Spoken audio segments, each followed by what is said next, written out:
Nah, berikutnya ada material baja. Baja ini sebenarnya campuran antara besi dengan karbon. Jadi kalau kita tadi bicara besi itu dia mineralnya besi. Tapi kalau kita bicara baja, nah baja ini adalah tindak lanjut dari besi.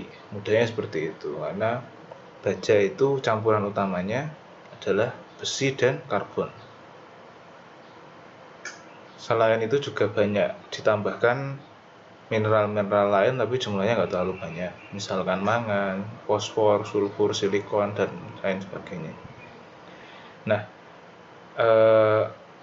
baja ini itu secara visual, pernah saya singgung di awal ya, secara visual itu berbeda dengan besi.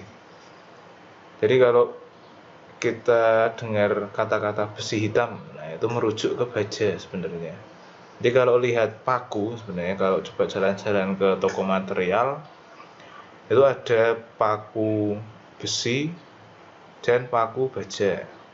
Paku baja ini biasanya disebut paku beton. Dia warnanya hitam dan terlihat lebih keras. Bagian kepalanya lebih tebal. Saya belum pernah ketemu paku baja ketika dipukul bengkok, itu saya belum pernah ketemu. Tapi kalau paku kayu, paku besi dipukul bengkok itu udah banyak. Jadi keunggulannya memang dia lebih keras daripada besi. Dengan diameter yang sama, besi itu lebih lunak, baja lebih keras. Nah, makanya karena dia lebih keras, dia lebih banyak digunakan sebagai struktur bangunan, rangka bangunan, kemudian rangka kendaraan, kereta, senjata, dan sebagainya. Itu dari baja makanya. Dia lebih keras dan lebih awet. Nah, fungsi campuran karbon di dalam baja itu adalah sebagai bahan pengeras. Yang membuat dia keras, dia lebih keras daripada besi, itu adalah campuran karbonnya. Dan juga meningkatkan kekuatan tariknya. Jadi dia selain meningkatkan kekuatan tekan, dia meningkatkan tariknya. Kalau dia lebih keras, berarti kan dia kekuatan tekannya lebih tinggi. Kalau kita bicara beton misalkan, dia keras, tapi tariknya lemah. Jadi kayak bertolak belakang ya. Tapi kalau baja itu, selain dia tambah keras, dia juga kekuatan tariknya meningkat.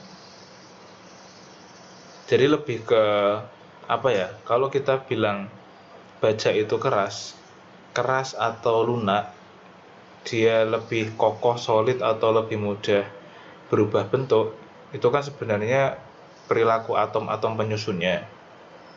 Nah, kalau semakin banyak karbonnya, semakin banyak atom karbonnya, maka atom-atomnya si Fe yang ada di dalam baja itu, celah-celahnya terisi oleh atom karbon, sehingga partikel-partikel di dalam baja itu lebih rapat.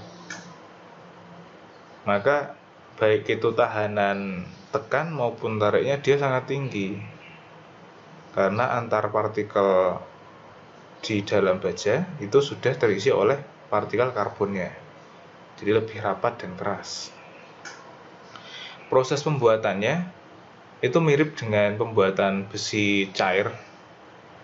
Jadi terdiri dari besi-besi, itu dimasukkan bahan bakunya ya. Kadang juga dimasukkan besi dan baja bekas. Kemudian di O2-nya ditiupkan, diberikan panas sampai dia membentuk cairan. Kemudian kalau tungkunya dimiringkan, maka baja cairnya akan mengalir keluar. Kurang lebih seperti itu. Intinya dia logam mentah dicampur dengan logam-logam besi dan baja bekas, kemudian dibakar menjadi satu. Nah, nanti akan terpisah baja yang cair, artinya baja yang bersih dan murni, itu berupa cairan, nanti akan mengalir keluar. Nah, yang kotor-kotor itu di atasnya nanti, dia akan tertinggal. Nah, ini contoh. Kalau besi itu lebih putih. Kalau baja tulangan, ini berasal dari baja ya, dipakai untuk pengisi beton. lazimnya kita sebut baja tulangan, itu warnanya hitam. Ada lagi yang baja dipakai untuk struktur secara langsung, bukan sebagai pengisi atau komponen tambahan. Kalau ini kan komponen tambahan untuk beton, sedangkan yang ini dia kalau mau dipakai untuk kolom ya langsung aja dipakai untuk kolom struktur baja namanya. Nah, ini istilah lazimnya disebut baja profil, seperti ini. Nah, ini ada perbedaan besi dan baja. Benda yang sama kalau dipaparkan di alam, yang satu berasal dari besi, yang satu berasal dari baja, material yang berasal dari besi dia akan lebih mudah korosi karena partikel-partikelnya tidak rapat. Untuk yang baja dia lebih rapat karena antar partikel atomnya sudah terisi oleh partikel karbon yang berfungsi sebagai pengikat antar partikel yang ada di dalam baja ini. Jadi dia lebih rapat. Kalau dia lebih rapat, maka partikel-partikel yang menyebabkan korosi itu susah untuk masuk, susah untuk menembus. Jadi material yang berasal dari baja cenderung lebih awet daripada material yang berasal dari besi.